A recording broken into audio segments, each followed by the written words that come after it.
Hello दोस्तों, आज हम लेकर के आए हैं उत्तराखंड एलटी हिंदी पेपर जो कि 2018 में हुआ था।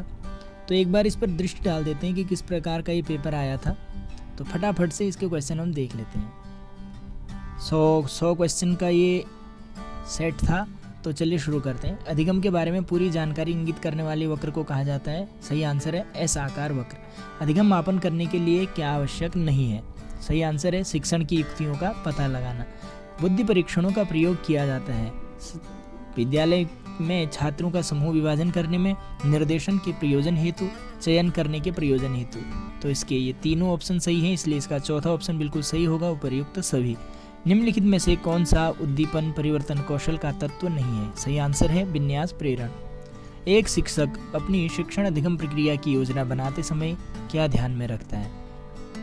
निर्मित उद्देश्य, मानव एवं भौतिक संसाधन, दोनों को रखता है। तो इसलिए इसका सी ऑप्शन बिल्कुल सही है।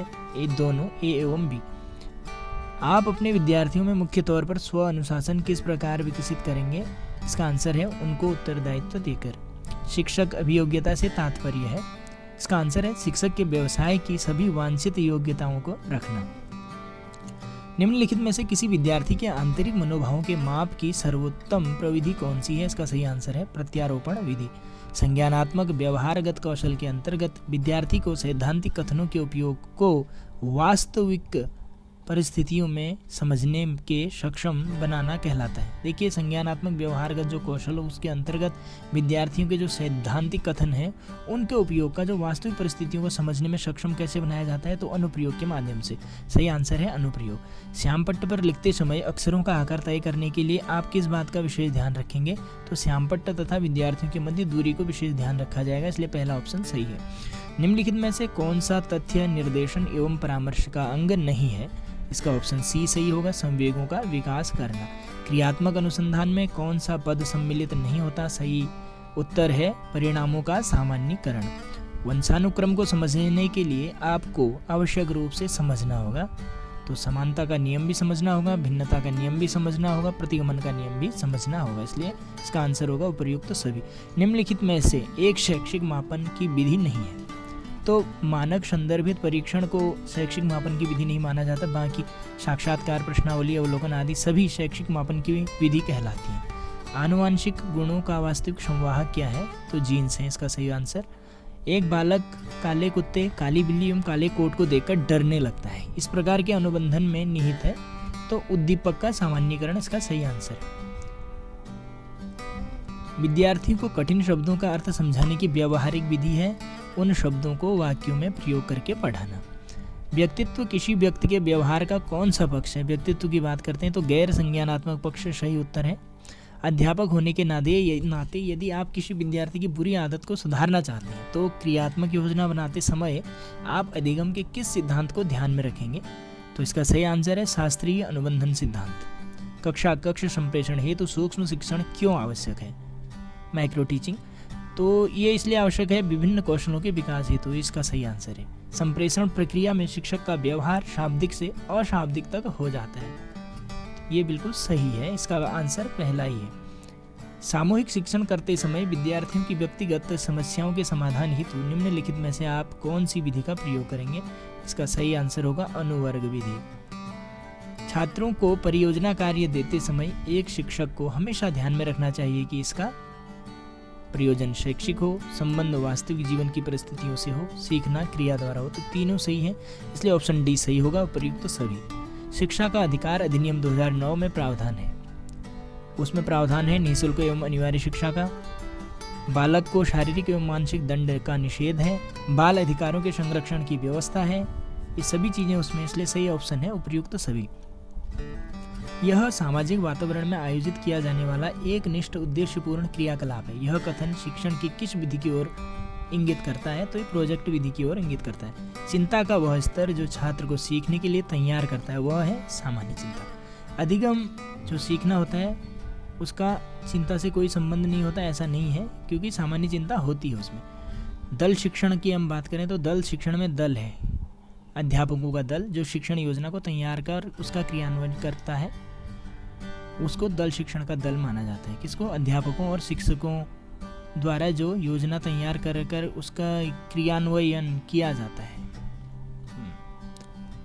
आयताकार शरीर रचना वाले व्यक्ति में पाए जाने वाले व्यक्तित्व गुण होते हैं जोशीले एवं क्रोधी। इसका सही आंसर है शिक्षण व्यूह रचना है।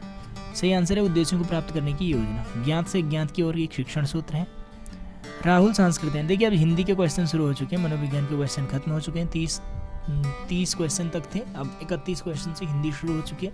राहुल सांस्कृत्यायन ने आदिकाल को किस नाम से अभिहित किया? तो इन्होंने सिद्ध सामंत काल से कहा। राजभाषा की दृष्टि से भारत के राज्य कितने वर्गों में विभक्त हैं? 3 वर्गों में विभक्त थे। द्विवेदी युग में कौन सा महाकाव्य लिखा गया? प्रिय प्रवास लिखा गया। व्यंजन संधि को संस्कृत में कहते हैं हल संधि। निम्नलिखित में से गीति नाट्य है? उत्तर प्रियदर्शी गीति नाट्य है। राम की शक्ति पूजा कविता किस काव्य में संकलित है? तो अनामिका में है। न मुख है, न मस्तक है, न रूप है, ऐसे ब्रह्म के कल्पनाकार हैं कबीरदास। इतवारी पत्रिका का संपादन किया ओम थानवी ने। जिन छंदों में मात्राओं की संख्या और क्रम आदि का नियम होता है उन्हें कहते हैं मात्रिक छंद। भुषंडीम का अर्थ होता है बंदूक। पंत जी की पहली कविता का नाम गिरजे का घंटा। मैथिली कोकिल नाम से प्रसिद्ध है विद्यापति। संशय की एक रात कृति के रचनाकार हैं नरेश मेहता। मधुघट ले जब करती नर्तन, मेरे नुपुर के छम छनन, मैं लय होता जग का क्रंदन। यह कविता जो है ये मधुबाला की पंक्तियां हैं। प्रेमचंद का जन्म स्थान लमही है। प्रतिमा नाटक में है तुम्हारे 7 अंक। निम्न में से कौन सा शब्द संकर प्रकृति का है? तो बम वर्षा जो है संकर प्रकृति का है। निम्न में से दंत्य वर्ण नहीं है? तो पौ दंत्य वर्ण नहीं है। लिंग वचन कारक आदि के कारण रूप परिवर्तित होने वाले शब्दों को कहते हैं विकारी। डायरी के पन्ने के लेखक हैं एन फ्रैंक। सैयद हैदर रजा द्वारा लिखित आत्मा का ताप किस गद्य शैली का लेख है? तो आत्मकथात्मक है। निम्नलिखित में से रीतिकाल के कवि हैं? बिहारी एवं देव रीतिकाल के हैं। निम्नलिखित में से किसने अपने पुत्रों को 7 नगरों में सेवा पूजा का अधिकार देकर पुष्टि मार्गी भक्ति पद्धति को देशव्यापी बनाया? तो गोविंद विठलनाथ जी ने बनाया था। भारवी का वास्तविक नाम था दामोदर। क्षेमचंद्र कृत कौशिक के आधार पर भारतेंदु हरिश्चंद्र ने कौन से नाटक की रचना की? तो सत्य हरिश्चंद्र की। किस कवि को लोकनायक कहा जाता है? तुलसीदास को कहा जाता है। क्रमेलकः का पर्यायवाची शब्द होता है उष्ट्रः। ऊंट को ही क्रमेलकः कहते हैं। देवधन आगमन, देवागमन में कौन सी संधि होती है? तो दीर्घ संधि। और औधन आव्रभ्रा अघोष व्यंजन है। तो क ख च छ ये अघोष व्यंजन है। छात्राणाम कृष्णः पटुः के योग में कौन सा सूत्र प्रयुक्त हुआ? तो यतश्च निर्धारणम यहाँ पर प्रयोग हुआ। चौपाई छंद के प्रत्येक चरण में कितनी मात्राएं होती हैं? 16 मात्राएं होती हैं।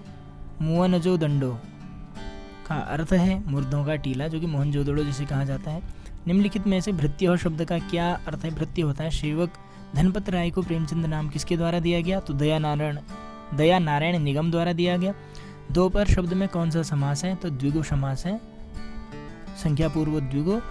इस करुणा कलित हृदय में अब विमल रागनी बजती, यह पंक्ति किसकी कृति है? आंसू की कृति है।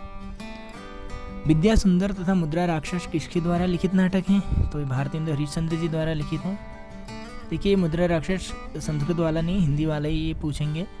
यत शब्द का पुल्लिंग तृतीया बहुवचन का रूप होगा यही ही। संघ की राजभाषा हिंदी होगी। यह भारतीय संविधान के किस अनुच्छेद में लिखा गया? तो 343(1) में लिखा गया। उम्दा शब्द का अर्थ होता है अच्छा। उदय शंकर भट्ट का नाटक क्रांतिकारी का प्रकाशन हुआ 1954 ईस्वी में। तुर्की अरबी हिंदवी भाषा जेतो आही, यह पंक्ति है तुम्हारी जायसी की। तद्धित प्रत्यय कहते हैं संज्ञा सर्वनाम और विशेषण शब्दों से जुड़ने वालों को। गच्छेतम गम धातु का किस लकार का रूप है? तो विधिलिंग लकार का रूप है। जहाज का पंची उपन्यास इलाचंद जोशी का है। हमारे आराध्य संस्मरण बनारसी दास चतुर्वेदी का है। निम्नलिखित में से विद्यानिवास मिश्र के निबंध संग्रह में कौन सा निबंध संग्रह नहीं है? तो चिंतामणि वो निबंध संग्रहों में से नहीं है। बाकी तुम चंदन हम पानी, मैंने सील पहुंचाई चितवन की छाह में, ये विद्यानिवास मिश्र के निबंध संग्रहों में से ही हैं। छंदः सूत्रम की रचना करने वाले आचार्य थे पिंगल, जो कि पाणिनि जी के भाई बताए जाते हैं। निर्मला उपन्यास में प्रेमचंद ने समाज की किस समस्या को उठाया?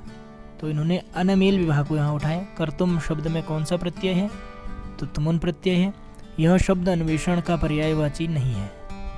यह शब्द अन्वेषण का पर्यायवाची नहीं, अन्वेषण का पर्यायवाची शोध भी है, अनुसंधान भी है, गवेषणा भी है, लेकिन गवाक्ष नहीं है, इसलिए सही आंसर गवाक्ष माना जाएगा। जूझ उपन्यास किस शैली में लिखा गया? जूझ आत्मकथात्मक है। पल पल में अलंकार है, इसमें पुनरुक्ति अलंकार है। निम्नलिखित में से किसको मनोविश्लेषणवादी कहानी लेखक माना जाता है? तो जयशंकर प्रसाद को माना जाता है। मधु कांकरिया द्वारा लिखित यात्रा वृत्तांत है। साना साना हाथ जोड़ी।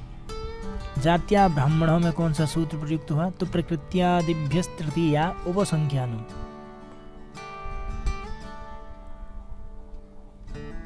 उपसर्ब्यानम सन प्रकृत्यादिभ्यस् तृतीया उपसर्ब्यानम। पथ के साथी संस्मरण है महादेवी वर्मा का। हिंदी साहित्य के किस युग को स्वर्ण युग कहा जाता है? तो भक्तिकाल को। 19वीं सदी के भारतीय नवजागरण का जनक किसे कहा जाता है? राजा राम मोहन राय को। चंद्रकांता उपन्यास के लेखक हैं देवकी नंदन खत्री। पर्वत के ऊपर की समतल भूमि वाक्यांश के लिए शब्द है अधित्य का। कोमल किसलय के अंचल में नन्ही कलियां ज्यों छिपती सी, यह है कामयनी के लज्जा सर्ग से लिया गया है। भारतीय संविधान के निम्नलिखित अनुच्छेदों में राजभाषा का प्रावधान है। अनुच्छेद 343 से 351 तक।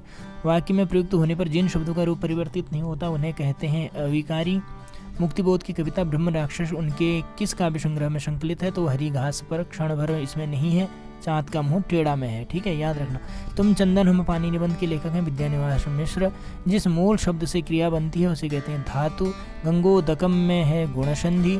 बम्बई के पश्चिमी तट पर बसे हुए बरसोवा गांव के मछुआरों की जीवन कथा को उदयशंकर भट्ट ने किस उपन्यास में वर्णित किया? तो उन्होंने सागर, लहरें और मनुष्य में किया। निराला की बादल राग कविता कितने खंडों में प्रकाशित है? तो यह 6 खंडों में प्रकाशित है। दोस्तों आज के लिए इतना ही था। इसमें जितनी भी हमारे से त्रुटियां उनके लिए आप माफ़ करें, और जितने भी क्वेश्चन के हमने आपको आंसर बताया, हो सकता है कोई गलत भी हो, तो गलत है तो आप सही देख लीजिएगा, और यहाँ कमेंट सेक्शन पे भी उस चीज़ को आप मेंशन कर दीजिए कि ये आपने गलत क्वेश्चन बताया, जिससे कि और लोगों को भी इससे फ़ायदा मिले। तो हो सकता है किसी थोड़ा सा तो फ़ायदा आपको मिलेगा ही इस वीडियो से। धन्यवाद।